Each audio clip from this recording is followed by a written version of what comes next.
नमस्कार।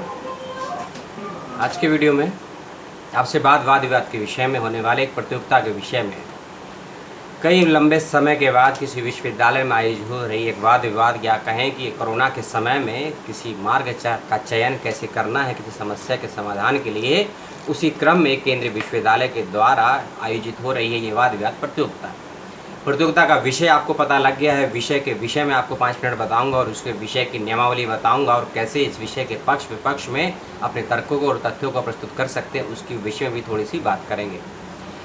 एक भारत श्रेष्ठ भारत समिति और राष्ट्रीय सेवा योजना अर्थात NSS के द्वारा आयोजित हो रही है ये प्रतियोगिता गांधी एवं शांति अध्ययन विभाग महात्मा गांधी अंतर्राष्ट्रीय महात्मा गांधी केंद्रीय विश्वविद्यालय मोतिहारी बिहार के सहयोग से, जिसका विषय है वर्तमान परिदृश्य में गांधी मार्ग की सार्थकता।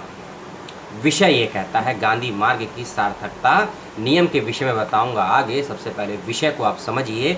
विषय कह रहा है कि आज के परिदृश्य में कौन सी समस्याओं के समाधान के लिए हमें किस दृष्टि से, किस मार्ग से, किस पॉइंट ऑफ व्यू से किसी भी सॉल्यूशन को प्राप्त करना है, तो उसका विकल्प दे रहा है गांधी मार्ग अर्थात गांधीयन पॉइंट ऑफ व्यू से आप किसी समस्या का सॉल्यूशन कैसे प्राप्त कर सकते हैं। तो सबसे पहले आपको गांधी को समझना होगा, उसके बाद गांधी की विचारधारा, गांधी की विचारधाराएं और गांधी को लेकर अन्य लोगों की क्या विचारधारा को लेकर समझ है उसको समझना होगा।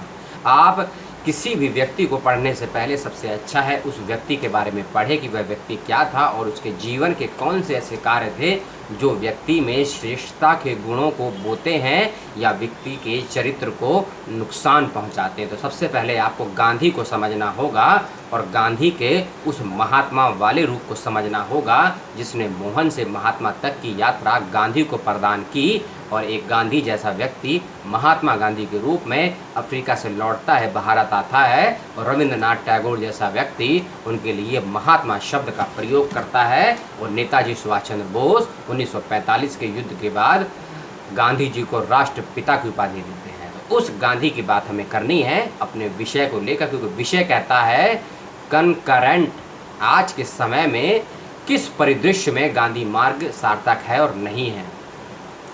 आतंकवादी समस्या हो, स्वास्थ्य की समस्या हो, परिवार की समस्या हो, समाज कल्याण की समस्या हो, नीति नियोजन या पॉलिसी मेकिंग की समस्या हो, और जो नई शिक्षा नीति आई हो, नई सरकार बनी हो, नई व्यवस्थाएं बनी हो, इन सब के आलोक में गांधी मार्ग, गांधी दृष्टिकोण कितना सही है, कितना गलत है, और यदि सही है तो कैसे हम उसका प्रयोग कर सकते हैं अपने मार्ग तक पहुँचने के लिए और समस्याओं के समाधान के लिए। गांधी का मार्ग कहीं ना कहीं एक ऐसा मार्ग था जो अध्यात्म और आधुनिकता को साथ लेकर चलता था।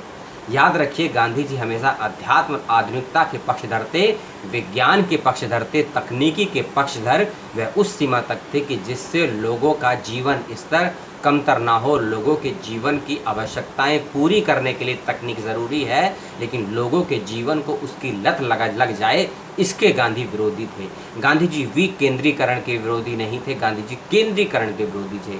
कुछ लोग कहते हैं गांधी जी ने मशीनीकरण और पश्चिमी सभ्यता का विरोध किया, तो उसके लिए गांधी की आत्मकथा के दोनों भाग, गांधी का हिंद स्वराज्य, गांधी के सपनों का भारत, गांधी का ग्राम स्वराज्य, और खासकर स्कूली शिक्षा को लेकर वो गांधी की शिक्षा योजना है, उसको आपको समझना होगा। तब आप वर्तमान परिप्रेक्ष्य की समस्याओं को समझ सकते हैं। यदि आप पूर्व के गांधी के और गांधी के समकालीन के भारत को नहीं जानेंगे, समझेंगे, तो आज के समय में आप गांधी मार्ग को ना ही साबित कर पाएंगे, ना ही समझ पाएंगे। तो इस प्रकार से अपनी बातों को रखते हैं। जितने भी वक्ता इसमें जा रहे हैं, महात्मा गांधी केंद्रीय विश्वविद्यालय मोतिहारी बिहार के विश्वविद्यालय में हो रहा है ये वाद विवाद प्रतियोगिता। अब इसके कुछ नियम हिंदी भाषा में होनी है ये वाद विवाद प्रतियोगिता, याद रखिएगा।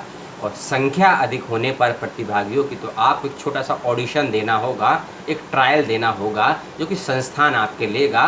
और जब आप फॉर्म भरेंगे, जो लिंक मैंने आपको दिया रजिस्ट्रेशन करने का, जब आप फॉर्म भरेंगे उसके अंदर आपको डिटेल भरनी है, इस बात का याद रखिएगा। और संख्या अधिक होने पर आपका ऑडिशन होगा। और इस प्रतियोगिता में वही प्रतिभागी हो सकते हैं जो महात्मा गांधी केंद्रीय विश्वविद्यालय के छात्र और छात्राएँ हैं, यानी कि यह एक अंतः विश्वविद्यालय प्रतियोगिता है। अन्य विश्वविद्यालयों के लोग इसमें शामिल नहीं हो सकते हैं, इस बात का विशेष रूप से ध्यान रखिएगा। तो महात्मा गांधी केंद्रीय विश्वविद्यालय के आप किसी भी पाठ्यक्रम में हो, BA, MA, MPhil, PhD या पोस्ट डॉक्टरेट या टीचर्स का तो नहीं पता है, लेकिन जितने भी कोर्स के नाम मैंने बताया, इसके जो भी छात्र हैं बॉयज़ एंड गर्ल्स इसमें शामिल हो सकते हैं। और यह प्रतियोगिता ऑनलाइन मोड पर होगी, वर्चुअल मोड पर होगी। इस बात का विशेष रूप से ध्यान रखिएगा। 15 अगस्त 2020 तक अपना नामांकन आप करवा सकते हैं और 18 अगस्त को ये प्रतियोगिता होनी है दोपहर 12 बजे से। और साथ ही मैं कुछ फ़ोन नंबर आपको दिए हैं, उस पर आप संपर्क करिएगा।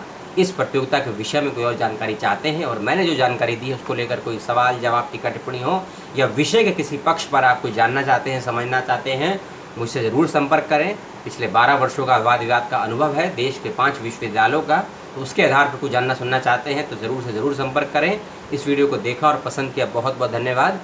अगले वीडियो के साथ एक पूर्व का वीडियो ज़रूर देखिएगा, जो मैंने लेबर लॉ के विषय में एक वीडियो बनाया है। एक 4 दिवसीय लेबर लॉ को लेकर वर्कशॉप हो रही है, जिसका नामांकन अभी भी ओपन है। उसको ज़रूर से ज़रूर अटेंड करिए, तब आप इस प्रतियोगिता ही नहीं बल्कि गांधी के समझ में उस कानूनी पक्ष को भी समझ पाएंगे जो लेबर लॉ की बात करता है। आप उस गांधी को समझ पाएंगे जो 1893 में नमक आंदोलन की भूमिका तैयार करता है। 1905 और 1911 के गांधी को समझ पाएंगे और 1909 के गांधी को समझ पाएंगे। तो इसीलिए गांधी के कानूनी पक्ष को समझने के लिए वह वर्कशॉप बहुत ज़रूरी है और बहुत मायने रखती है आपके लिए। उसको भी ज़रूर से ज़रूर अटेंड करें। उस वीडियो का लिंक इस वीडियो के डिस्क्रिप्शन बॉक्स में मैंने दिया है, उसको ज़रूर देखें, उसमें भी प्रतिभागी हों और उसमें आप किसी भी विश्वविद्यालय के छात्र हों, पार्टिसिपेट हो सकते हैं। इस बात का याद रखिए। एज लिमिट और लैंग्वेज बैरियर नहीं है उस वर्कशॉप में।